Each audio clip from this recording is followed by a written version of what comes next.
Hi, how are you all? ఈరోజు మనం ఒక 2 ట్రెడిషనల్ రెసిపీస్ కోసం తెలుసుకుందాము. అదేంటో తెలుసా? ఒకటి మామిడికాయ పులిహోర, 2 పరవన్నం. ఈజీగా చాలా ఫాస్ట్గా ఎలా చేయాలో నేను ఈరోజు మీకు తెలియజేస్తాను. పులిహోర కోసం ఒక కుక్కర్ తీసుకొని నేనైతే ఈ గ్లాస్ రైస్ తీసుకుంటున్నాను. చూడండి, ఇలా వాష్ చేసుకున్న రైస్లో ఒక గ్లాస్ తీసుకుంటే 2 గ్లాసులు వాటరు. మనం మామూలుగా రైస్ ఎలా పెట్టుకుంటామో అలాగే అదే క్వాంటిటీలో వాటర్ తీసుకొని అందులో కొంచెం పసుపు, సాల్ట్, కొంచెం దానికి సరిపడా, అండ్ కొంచెం ఆయిల్, చాలా లైట్గా ఆయిల్ ఎందుకంటే మనకి ఉడికిన తర్వాత అది పొడి పొడిగా వస్తుంది రైస్, అందుకని. కుక్కర్ని స్టవ్ మీద పెట్టేసుకుందాం. పరమాన్నం కోసం ఇంకో కుక్కర్లో నేను ఒక గ్లాసు రైస్ తీసుకుంటున్నాను. మామూలు రైస్ అనండి, మనం వాడుతున్న రైసే. హాఫ్ గ్లాస్ కన్నా కొంచెం తక్కువ పెసరపప్పు తీసుకుంటున్నాను. ఈ రెండింటిని మనం శుభ్రంగా వాష్ చేసి వాటర్ వేయకుండా స్టవ్ మీద పెట్టుకోవాలి. ఒక స్పూన్ నెయ్యి వేసి కొంచెం ఈ బియ్యము, ఈ పప్పు కొంచెం మనం వేగనివ్వాలి. ఆల్రెడీ పులిహోరకి విజిల్స్ వచ్చేస్తున్నాయి. అండ్ ఇది మనం ఫ్రై చేసుకున్నాం కదా, కొంచెం మీకు అంటే స్మెల్ తెలిసిపోతుంది. పెసరపప్పు బియ్యం కదా, కొంచెం ఫ్రై అయిన స్మెల్ మీకు వస్తుంది. అప్పుడు మనం ఇందులో వాటర్ వేసేసుకుందాం. ఒక గ్లాస్ రైస్ నేను తీసుకున్నాను, అదే గ్లాస్తో 2 గ్లాసెస్ వాటర్. క్యాప్ వేసేసి 3 విజిల్స్ వచ్చినంత వరకు ఉంచుదాం.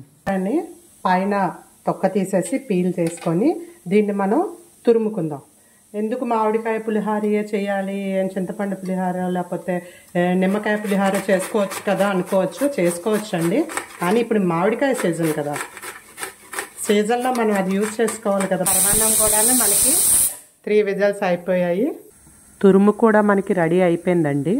కొంచెం వెయిట్ చేయాలి, ఎందుకంటే ప్రెషర్ పోవాలి కదా, అప్పుడే మనం క్యాప్ తీయడం అవుతుంది. కానీ ఇంతలోగా మనం పులిహోరకి, పరమాన్నంకి మిగతా కావాల్సినవన్నీ రెడీ చేసేసుకుందాం. కొంచెం నెయ్యి తీసుకుందాము. నెయ్యిలో మనం ఫస్ట్ జీడిపప్పు ఫ్రై చేసుకుందాము. నెయ్యిలో మనం కొబ్బరి ముక్కలు ఫ్రై చేసుకుందాం అండి. చిన్న ముక్కలు కొయ్యాలి కొబ్బరి ముక్కలు. కొబ్బరి ముక్కలు టోటల్గా ఆప్షనల్, మీకు ఇష్టం లేకపోతే వేసుకోవద్దు. చూడండి ఎంత బాగా ఉడికిపోయిందో. స్టవ్ వెలిగించుకొని పాలు, ఒక 1/2 లీటర్ పాలు పడతాయండి, మిల్క్. నేనైతే పచ్చి పాలే వేసేస్తాను. మీరు ఒకవేళ మరగబెట్టిన పాలు వేస్తానంటే వేయండి, ప్రాబ్లం లేదు, ఎలా వేసినా కూడా. ఇది కొంచెం మరగనిద్దాము. దీన్ని క్యాప్ తీసేసి చూడండి ఎంత బాగా ఉడికిందో. దీన్ని ఇప్పుడు మనం ఒక బేషన్లోకి తీసేసుకుందాం. బాయిల్ రాగానే ఇలాగా ఇందులో షుగరు 1 గ్లాసు వేస్తున్నాను. కొంచెం బెల్లం కూడా వేస్తారండి, కానీ బెల్లం ఇప్పుడు వేయకూడదు ఒకసారి, ఎందుకంటే బెల్లం ఇప్పుడు వేస్తే ఇరిగిపోతాయి పాలు, అందుకని బెల్లం కొంచెం లాస్ట్లో వేద్దాం. వేరే బర్నర్లోకి పెట్టేసుకొని దీంట్లో పులిహోరకి తాలింపు పెట్టేసుకుందాం. ఆయిల్ కొంచెం వేడైన తర్వాత వేరుశనగ పలుకులు, 1 స్పూను ఆవాలు, 1 స్పూను జీలకర్ర, ఇందులోనే కొంచెం శనగపప్పు, మినప్పప్పు కొంచెం వేగిన తర్వాత చిన్న చిన్నగా ముక్కలుగా కట్ చేసుకున్న అల్లం, ఒక 5 పచ్చిమిర్చి చీలికలు, ఇందులోనే ఒక 4 to 5 ఎండుమిర్చి. ఇది ఒకసారి కలిపి చూసుకుందాము. ఓకే, ఇది బాయిల్ అయింది, షుగర్ అంతా కలిసిపోయింది. ఇప్పుడు ఇందులో మనం ఒక హాఫ్ గ్లాస్, నేను ఈ గ్లాస్తో తీసుకున్నాను కదా, అందుకని హాఫ్ గ్లాసు బెల్లం తురుము వేస్తున్నాను. తురుము వేసి ఇది కలిపేసుకుందాం. బెల్లం తురుము, బెల్లం కూడా మనకి కరిగిపోయింది. ఇప్పుడు మనం ఇందులో కొబ్బరి ముక్కలు, కొంచెం కాజు వేసేసి ఒకసారి కలిపేసుకుందాం. ఇంకా లాస్ట్లో మనం యాలకుల పొడి, 1 స్పూన్ యాలకుల పొడి వేసుకుందాము. మన పరమాన్నం రెడీ. అండ్ ఇక్కడ కూడాను ఇది ఆల్రెడీ తాలింపు కూడా వేగిపోతుంది. వేగిన తాలింపులో మనం ముందుగా తరుక్కొని పెట్టుకున్నాం కదండి మామిడికాయ, ఆ మామిడికాయ తురుముని ఇందులో వేసేద్దాం. ఇది కొంచెం ఇలాగ వేగితే ఇది మొత్తం ఈ తాలింపులో కలిసిపోతుంది. ఇందులో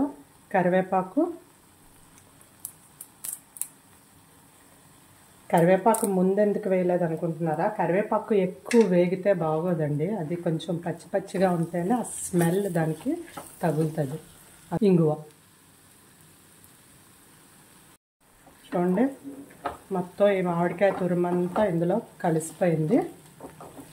ఇంక ఇప్పుడు మనం స్టవ్ ఆఫ్ వేసుకొని ఈ మామిడికాయ మొత్తం ఈ తాలింపునంతటిని రైస్లో కలిపేసుకుందాం.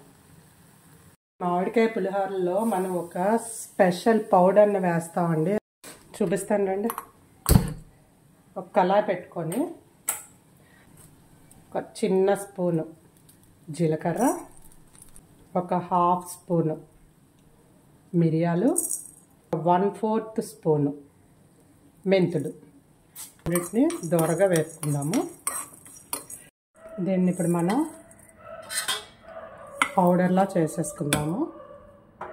రైస్లోకి మనం ఆల్రెడీ పౌడర్ చేసుకున్న దీన్ని ఒక స్పూన్ వేసుకుందాము.